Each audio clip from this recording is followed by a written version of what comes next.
આજે આપણે સરસ મજાનું મલાઈ ઘરની જે ભેગી કરેલી હોય એમાંથી ઘી બનાવીશું. ખરેખર આમ જોઈએ તો ઘી બનાવવો એટલે દરેક ગૃહિણી માટે કંટાળાજનક વાત. કારણ કે કેટલા બધા વાસણ ગંદા થાય, ચિકાશવાળા હોય, હાથ પણ ગંદા થાય. ઓકે, આજે માત્ર ને માત્ર એક ચમચીની મદદથી અને એક જ વાસણમાં, જે વાસણમાં આપણે મલાઈમાંથી માખણ બનાવ્યું એ જ વાસણમાં આપણે ઘી બનાવીશું. અહીંયા નહીં તમારા હાથ ગંદા થાય, નહીં બીજું ત્રીજું કોઈ વાસણ ગંદુ થાય. સૌથી પહેલાં તમારે હેવી બોટમ કઢાઈ લેવાની છે અને જે કઢાઈમાં તમારે તમારું ઘી બનાવવાનું છે એ જ કઢાઈમાં આપણે મલાઈમાંથી માખણ બનાવીએ તો અહીંયા જે ચમચી તમે જોવો છો એ જ ચમચીની મદદથી તમારે મલાઈમાંથી માખણ બનાવવાનું છે અને માખણમાંથી ઘી બનાવવાનું છે. વધારે વાસણ જ નથી ગંદા કરવાના. તો મિત્રો ખરેખર તમને કેવી સરસ રેસીપી લાગ્યા. સૌથી પહેલાં મલાઈ હોય એને ફ્રીજમાંથી બહાર કાઢવાની. 1 કલાક પછી તમારે જે વાસણમાં ઘી બનાવી વાસણમાં લેવાનું અને ચમચીની મદદથી અહીંયા જોઈ શકો છો એવી રીતે હલાવવાનું. 3 થી 4 મિનિટ સુધી માત્ર ચમચીની મદદથી તમારે હલાવવાની છે. મલાઈ સોફ્ટ થઈ ગઈ, મલાઈનો કલર ઓફ વ્હાઈટ થઈ ગયો, માખણ બની ગયું આપણું. કશી જ વાર લાગી ના. હવે આ માખણ બનીને રેડી છે. આ માખણમાં ઓછું કીટું નીકળે અને માખણ ઓછા ગેસે વપરાય એની પણ ટિપ્સ તમારી સાથે હું શેર કરવા જઈ રહી છું. ખરેખર અત્યાર સુધીની યુટ્યુબમાં મલાઈમાંથી માખણ અને એમાંથી ઘી બનાવવાની સૌથી સિમ્પલ રેસીપી. મેં શું એડ કર્યું? પાણી. હવે અહીંયા આપણે જે માખણ બન્યું એને સારી રીતે ધોવાનું છે. ધીમે ધીમે પાણી ઉમેરતા જશું અને હલાવતા જશું. અહીંયા આપણે આશરે 2 થી 3 વખત ધોવાનું, એટલે જે કીટું છે એનું પ્રમાણ ઓછું થઈ જાય. તમારું જેટલા પ્રમાણમાં મલાઈ હોય એટલા જ પ્રમાણમાં માખણ બને અને ઘી બને. તો અહીંયા બસ મારે 4 મિનિટનો ટાઈમ લાગ્યો અત્યારે.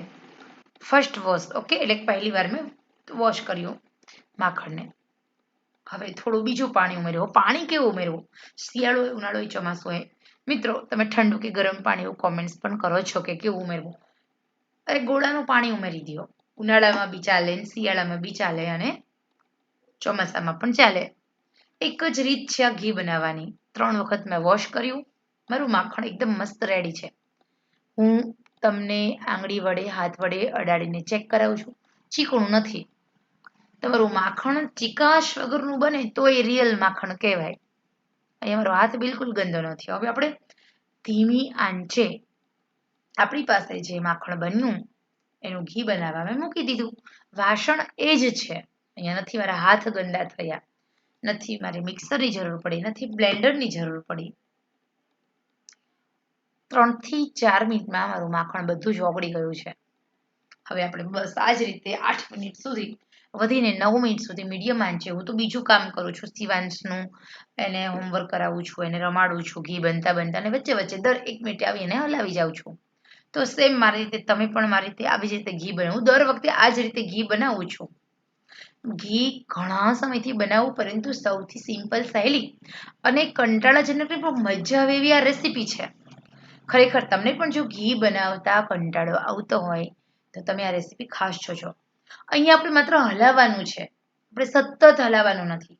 એટલે ચમચાની મદદની જરૂર નથી. જે ચમચીથી મેં મલાઈમાંથી માખણ બનાવ્યું અને એ જ ચમચીથી હું ઘી બનાવું છું. એટલે મારું અહીંયા ચમચો બીજો એક્સ્ટ્રા વપરાતો નથી.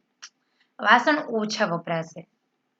આવડત હોવી જોઈએ. દરેક ગૃહિણીઓ પાસે એક એની સૂઝ અને એક આવડત હોય રસોઈને વધારે સરળ અને સરસ રીતે બનાવવાની. ઓછા વાસણ બગડે, ઓછો ટાઈમ બચે. ટોટલ અહીંયા 5 મિનિટ થઈ. 5 મિનિટની અંદર આ રીતે આપણું ઘી થયું. હું મિનિટનો ટાઈમ તમને જણાવું છું એટલે તમને આઈડિયા આવે. ટોટલ 8 મિનિટ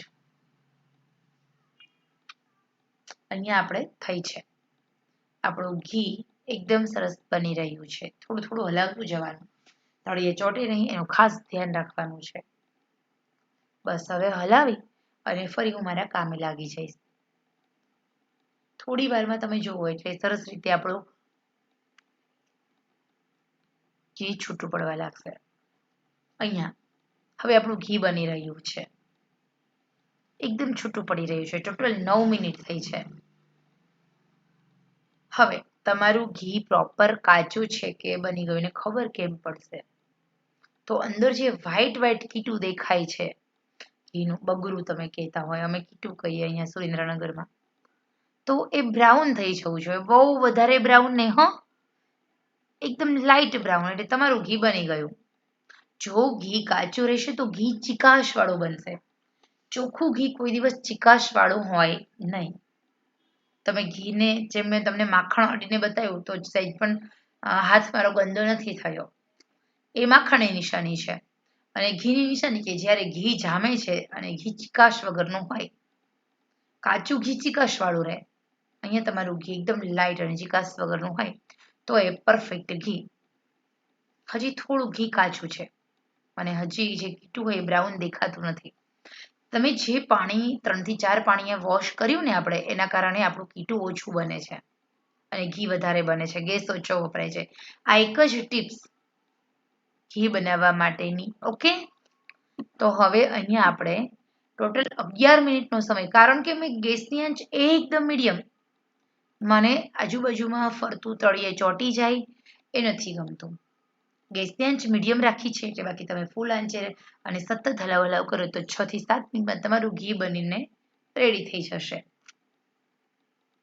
અહીંયા આખું ઘી બનતા ટોટલ મારો 13 થી 14 મિનિટનો સમય લાગશે એવું મને લાગે છે.